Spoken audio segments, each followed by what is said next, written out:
Roy Panen, using AI, artificial intelligence, to read out my novel, New Light, Day, S. Hey! Here you will meet two broken, decomposed, and lovelorn people with completely different backgrounds and conditions. Mons has all of life ahead of him, while Ronnie has more or less lived his life. Mons is very poor and starts to have difficulty coping with all the sadness that faces him.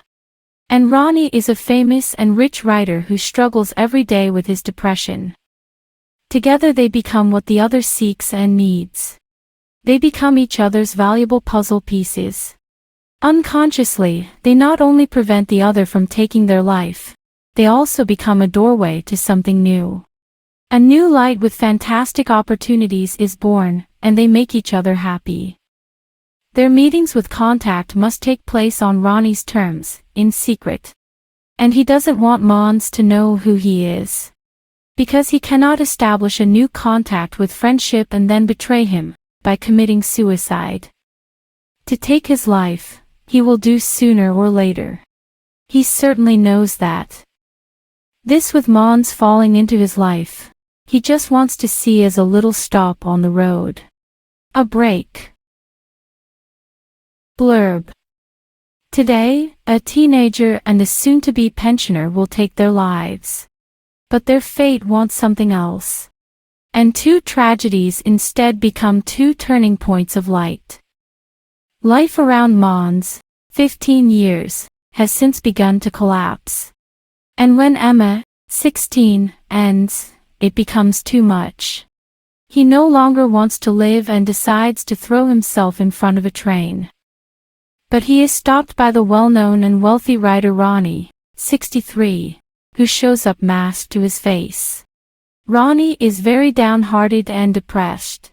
He has lost all joy and lust in his life, and is currently on his way home from the law firm to take an overdose of drug tablets. In a fun-filled game, Ronnie spoils Mons and treats him like his little diamond, and everything happens in total secret.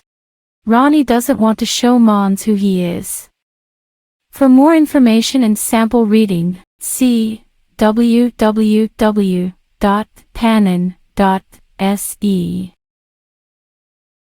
Part 1. Give up. On his way to take his life. 1. Planned closure. Ronnie, home. In an hour, the famous and wealthy writer Ronnie Loven will lie dead on his couch in his home. He dies of alcohol and drugs. Getting poisoned. But it will take days, maybe weeks, for someone to discover his death. This since he has long shielded himself completely from people and the general public. He has no family or other close relatives. He has not had that in more than 20 years. Maybe even 30. Ever since the day when the betrayal against him begins. He has been involved in far too many betrayals over the years. This he has survived and which has made him both tough and strong. There was nothing that could knock him down. Nor have they, the betrayers, managed to break him down with their boring behaviors. No, he's a fighter. And the winner. But now he has given up. He doesn't want to fight for anything more. And nothing should take his time, energy, and strength anymore. Why he now decides to submit depends on his long-term and incurable depression. And since at least 6 months back, he has found no meaning whatsoever with life. He intends to bequeath his entire fortune of 75 million kronor. Likewise the rights to his books and his entire book publisher. In about an hour, he has a time at a law firm in town. But, before he leaves, he puts out a bottle of whiskey, glass, and several boxes of medicine tablets on the coffee table in the living room. And the whole house is clean and decorated to 1,000. Everything is in order. And he has done away with all the garbage, whether without economic or cultural value. After he has been at the law firm, he will take the bus home and end his life. Event in cafe. 2. Will be dumped. Måns and Emma, cafe. Måns is on his way to a cafe to meet his girlfriend, Emma. He thinks it is a strange way to meet. Why not just at one of them? It would probably have been enough or worked. But no. Emma wants them to meet at the cafe. And she says it won't take any longer. He thinks, what can it be, what she wants? And this? He doesn't have much money. But the little he managed to scrape together at home, from pockets in jackets and trousers, is surely enough for something to drink in the cafe. And he can't agree to let her pay for both of them. Inside the cafe, the atmosphere is very tense between them.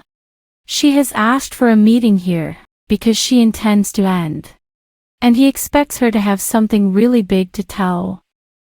He thinks she can tell him what she wants, but not about her having children. He can't handle that. Not now. He is perhaps Sweden's poorest and, in no way, can take care of a child. And if that is the case then, why did she ask him to come to this strange meeting? And that said, couldn't they just have met in a slightly simpler format, her or him? In addition, she is unable to arrive on time for their meeting. He has been sitting here for more than a quarter before she shows up. She is breathless when she arrives at their table. Also seems very stressful. And to say the least, she looks uncomfortable with the situation. What's wrong with her? He thinks. And he doesn't get a direct hug when she arrives. However, he gets up and gives her a hug. But she responds with a weak and doubtful hugging back. He tries to give her a kiss on her mouth, but she turns her head so that it becomes a kiss on the cheek instead. And it is probably already now that he understands that this is not a meeting as usual. In itself, it is not always as if they are both in a good mood when they meet. But she has never before rejected his courting of her. He thinks if there is something wrong with him now. Has he done or said something stupid that has caused her to become like this, rigid and reserved? No, it is undoubtedly something that is not right. He clearly understands that. 3. Questions are looking for answers. 2 dark brown eyes will soon be shocked by the message from 2 blue ones. And a previously so beautiful love relationship, for almost a year, should go up in smoke. From a 16-year-old, middle blonde Emma, a worst message will soon reach 15-year-old Måns, who is adopted from Uganda. She clears her throat, takes a sip of her juice, glances at the empty cafe tables closest to their table. At a table further afield, some young people get up to leave the cafe. He looks for her eyes and wants to make eye contact. But the blue eyes seem to be on the run. They appear to be, if not frightened by anything, then at least uncomfortable in the moment. No, they probably don't want to be part of this. But her heart and brain, then? Yes, they may be at war with each other. Probably they want completely different things. The blue eyes may want to keep looking at Måns, and her heart may still be beating for him, but her brain is unfaithfully looking for something more. Maybe excitement. As if Måns isn't exciting enough. She has told him before, and on a million occasions, that she loves everything about him. The fact that things are now ending between them apparently has nothing to do with him. Nor that he is black. Very black. Because he has been since day one when they met. And he has, least of all, been able to sneak in with that. Also, she has said on numerous occasions that she loves that he is so black. And she thinks it's sexy. So, possibly what is said is her brain, unfaithful brain, which is the culprit in drama. And maybe it thinks or imagines that the grass is greener on the other side. 4. Shock notification. The brown eyes do not want to give in and continue to chase after the blue ones who are worried about wandering around. Okay, but what is it about, and why are we sitting here? He asks. But she delays with her answer. He understands that there is something bad she has in the binoculars. And he wants to think about everything but the fact that she now wants to break up. Though his brain constantly wants to pull that way. She takes another sip of her juice. He has not yet touched his. She takes several sips and drinks a little nervously. He takes a sip on his, as if trying to make her company more. But what is it about? He asks again. Have you become dumb, right? And when she doesn't say anything now either, he extends his hands across the table to grab her hands. But she pulls them away and hides them under the table. He feels uncomfortable. Or more uneasy feelings about the situation. But he reaches out and takes another initiative. Grabs her head and says, Now, I want to know why we are sitting here. Otherwise, you'll just leave, and right now. She shakes her head and removes his hands. Tightens up slightly. Takes a new sip of juice. Puts down the glass on the table again, but changes and lifts it to the mouth again and pours in the last. Mons. He is waiting. I want to end, but you probably already understood that. He does not respond. It's like he doesn't understand what she's saying. She speaks like a language he does not understand. Or it is simply that his brain refuses to take in this information. Although it is not that something is wrong with you. You're nice and so. But why do you want to end then? She does not answer. He continues. You've met someone else. She does not answer. But he can read in her eyes that the eyes answer yes. Law firm. 5. Testament. Ronnie and lawyer, office. Before Ronnie goes home and gets drunk, eats tablets, and so to speak, travels on, he has only one case to go to the law firm that needs to be done. Like many days before, Ronnie is a bit round on his feet even today when he steps into the law firm to get help writing a will.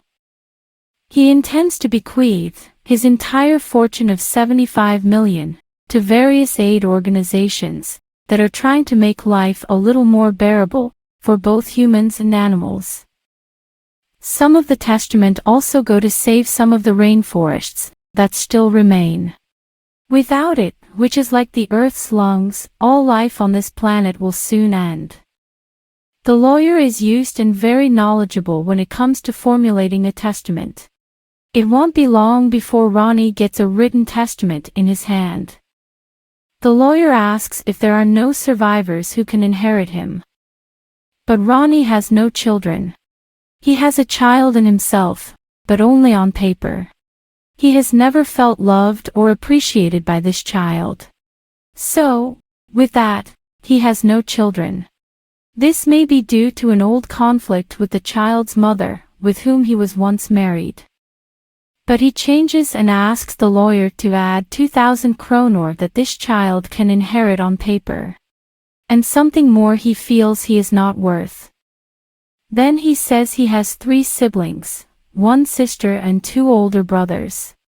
Though they have not cared for him in all the years he can remember. And the parents, they were an equal betrayal. And there are no other relatives worth mentioning. No, as I said, all his money should go to the really needy, distressed people, animals, and rainforests. The lawyer gives him a warm smile. Then prints a new copy on the printer. Then he asks how it is with himself. How does he feel? He feels that Ronnie smells faintly of alcohol and is a little unsteady on his legs. And Ronnie thinks, well, now I'll go home, empty a bottle of whiskey, and some cards with tablets, antidepressants, calming and against sleeping difficulties. Then I'll lie down on the sofa and fall asleep comfortably. He tells the lawyer that he has been a little depressed lately, but that it may be over soon. The lawyer asks him to take care of him. Maybe he can travel away on a little vacation, or so. Ronnie thanks for the tip and says he should think about it a little more closely. 6. Great and difficult experience. Ronnie tells us briefly that he has made such a long journey in a relatively short time. He has been through so much crap, betrayal, from his family with parents, siblings, and son, former friends and friends, workmates, neighbors. But there is one word, law, for everything: jealousy. Within this law word, one should not think that one is more than anyone else, and that includes a lot of jealousy. People become more curious about what you do if it seems that things are not going well. But if it goes well, then they stay away. It hurts the chest, the heart, to watch when someone really succeeds. There are those who are struggling in the headwind with not being something, which eventually gets scared of nothing, and introverted with everything. And then there are those who shit in everything and just stumble forward, uphill as in headwinds, who only have one big goal in mind: to succeed. And of course, you are one of the latter kind. Smiles the lawyer. Ronnie smiles back and nods. The lawyer says it's been a bit of the same with him. The law education was tough, and some criminal cases are difficult to tackle. But you only have a huge focus with a definite goal in sight. He makes a conscious break. Ronnie knows what he's going to say, but still waits. You will probably succeed 9 out of 10 times. Absolutely. And you have to dare to think in new paths. Especially if it gets stuck somewhere. You have to dare to be innovative and constantly seek new ways. Better and safer ones. Furthermore, Ronnie says that he has ignored everything and everyone and driven frantically with what he has felt works well. And after 5 years, the economic wheels start to spin. And now you're good for more than 75 million kronor, says the lawyer. Yes, although this money is growing all the time steadily. I have published over 20 books, and these have been translated into 40 languages. Yes, you have really succeeded. And they got a bang, all those who were more or less jealous. He thanks for all the help and steps out of the law firm. Stand out on the stairs and look out over the square and the fine weather. The sun is shining, and it is over 20 degrees in the shade. 7. Problem with homophobia. Ronnie wondering what's going to happen now. Or should he just go home and follow his plan? He has so many problems, and everything seems to turn into a big mess or maybe a more thick batter in the head. But most of it, as we know it, lies in the amount of disappointment and betrayal from everything and everyone. And somewhere in this tangle, he feels he has never been accepted as gay. It seems that most, no one mentioned, and no one forgot, are hiding behind a facade of homophobia. No, I'm not homophobic, many say. Although they also do not want to show, or perhaps more prove the opposite. How can they show that they are okay with someone being gay? And how can they support, encourage this individual? It all starts or ends with Ronnie ignoring all possible homophobes. And he fought for his writing. Never, not over his dead body, that he gives up this dream. At the same time, he feels that he has nothing to prove to anyone. All he wants is to grow big. Really big. And one day, no one, not a single soul on this globe, should have missed him. He starts his own book publishing company and starts writing books. Everyone is fictional, and more or less addresses homosexuality. 8. Relieves depression and anxiety. Before Ronnie begins writing books, he alleviates any depression and anxiety with various activities. He carpenters flower and flower boxes, and builds a terrace, plants bushes, a plum tree and grows in flower beds. He does everything he can to avoid taking it easy and going into more difficult thoughts that trigger depression. And at the same time he works at a carpentry. With this, he has full up every waking minute. On Fridays, when he is off work, he usually rides 1.5 miles to a lumber store. He buys with him wood that he ties together with the bicycle frame. He can have 10 boards that are over 4 meters long, strapped to the bicycle frame. Then he walks home with everything. It takes an hour there and at least 3 hours home. When he is back home, of course, he is exhausted. But at the same time, he can't even think of any negative things that lower his mood. And at one point, he needs to move from a townhouse, which he rents, which was to be demolished, to another townhouse 1 kilometer away. This, he also rents. He chooses to wallpaper the entire new townhouse. This also generates a lot of work. And then, alone, without help, he moves his entire household to his new townhouse. He also moves bushes and ground plates from the old place to the new one. Of the ground plates, he builds a lower wall around a flower bed. Every day, after work at the carpentry and on the weekends, he struggles to carry things from the old to the new place. All this hard work also keeps depression and anxiety away. And later, amid everything, when he is feeling very well, and the risk of falling into dark weaknesses feels far away, his thinking on the authorship begins. At the carpentry, he writes a lot in his head. And later, when he comes home, he writes down his thoughts and reflections to make its text.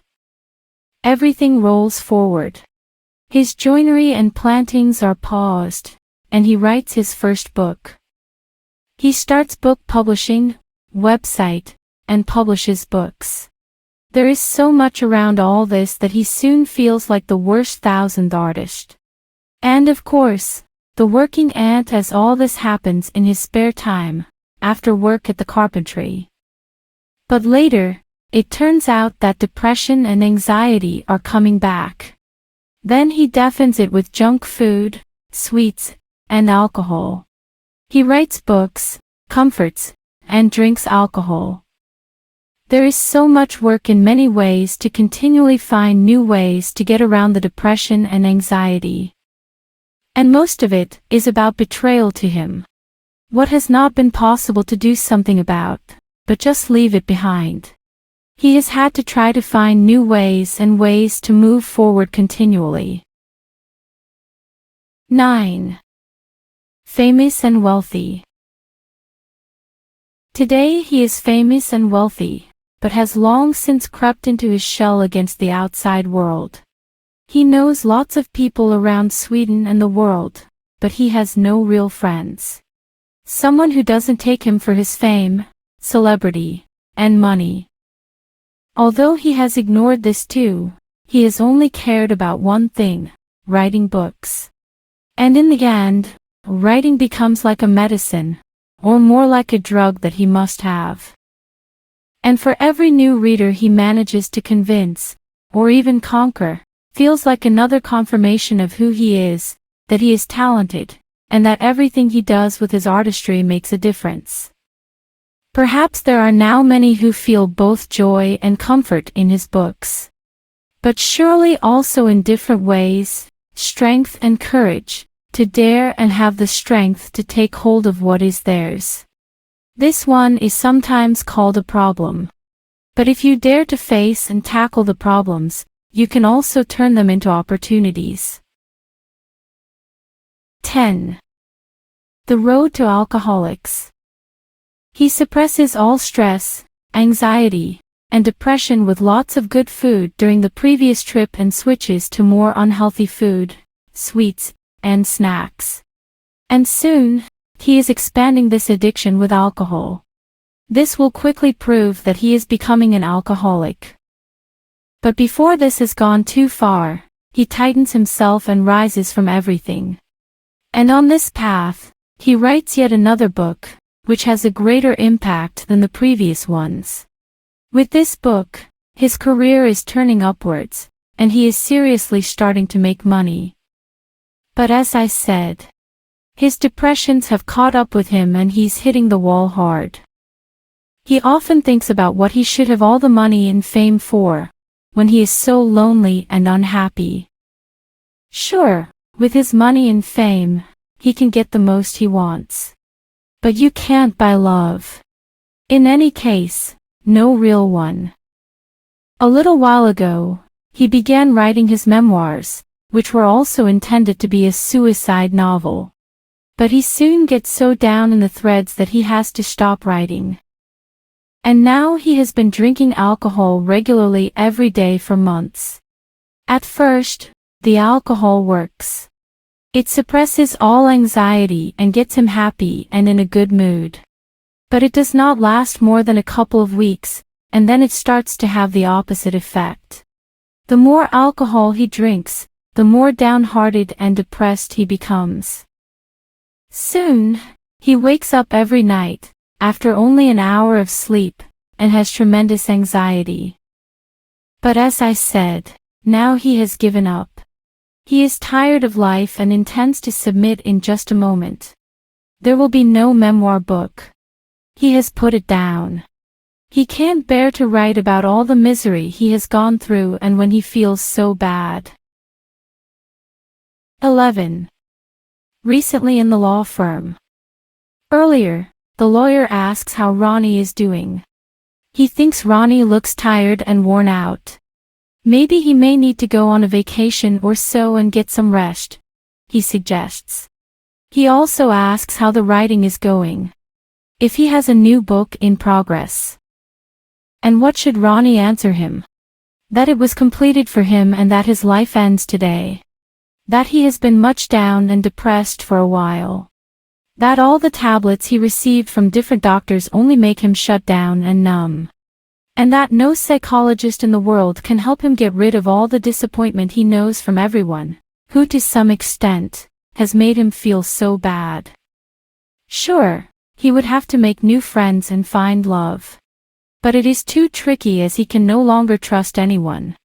He feels like everyone he meets is just looking to take advantage of him, for his celebrity and money. But he needs to find friends who like him for the simple individual he really is. The one that he also usually feels like. He himself does not think that he is anything more than everyone else, just because he is famous and has a lot of money. He has writing talent. This then also generates in both money and celebrity. And after going on these tablets, prescribed by doctors, he begins to feel like a living dead for a short time, like a zombie. No, never more tablets, except for a while then, of course. Then when he takes the help of them to interrupt everything, his life. Thoughts around Mons. 12. Emma's new man. Mons, Emma and new man, thoughts. Mons doesn't know that Emma has met another man, a little older than he, and is 20 years old. However, it was more he, the new one, who was watching her and making her interested in him. He is a construction worker and serves reasonably well, lives in his own apartment, has a nice car, nice clothes. And best of all, he probably likes to invite her to a restaurant and other fun and enjoyable events. Everything has happened behind Mons' back. And he doesn't have a chance to compete against this man. He has neither work nor money.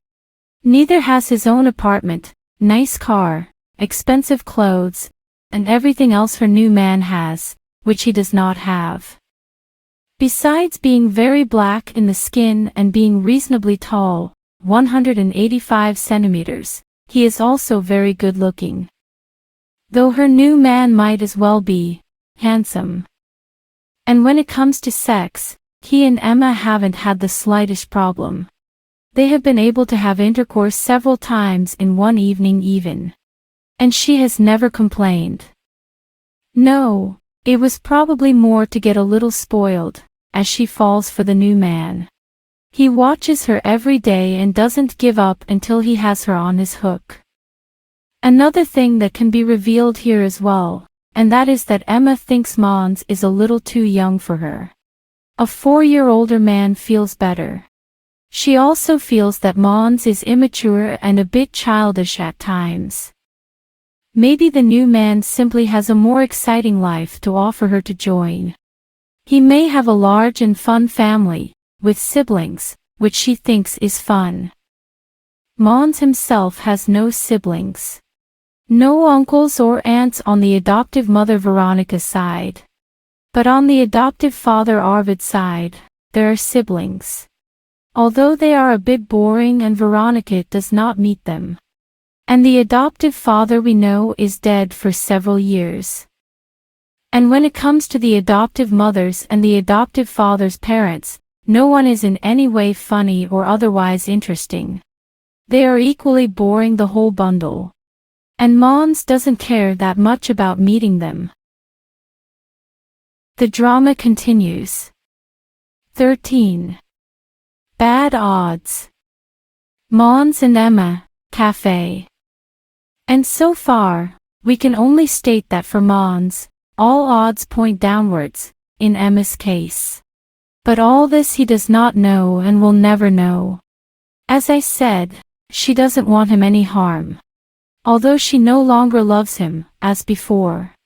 Earlier today, she asks him to come to the cafe, because she has something important to say. But why they can't meet at his or her home, she doesn't want to answer. And inside the cafe, in the city, they sit quietly with their glasses of juice in front of them on the table. He is very expectant, and she looks nervously with her eyes. It's like she doesn't know where or what to look. But why? What's wrong? Did I do something, say something? She waits to answer him. First, look away at some young people who are leaving their table. Then back at Mons. He is so kind, pleasant, beautiful, and has enormous charm. But it is not him that is wrong, it's just that she's fallen for someone else. Mons has just received her farewell message at this moment. She assures him that there is absolutely nothing wrong with him. It's just that she has fallen in love with someone else. He takes a second sip of his juice. Her glass is soon empty. She has a hard time formulating her farewell. However, she chooses to say it. It feels like it will be wrong. This ending is no easy thing. And now that it feels a little awkward to him, she doesn't really know how to behave. Maybe they are done with each other now, and she can get up and just walk her way. 14. Less explosion. He is waiting. But she seems silent again. By the way, I don't care. It's not important to me. Don't you want to be with me anymore? Then it's the same shit for me. Is he older than me?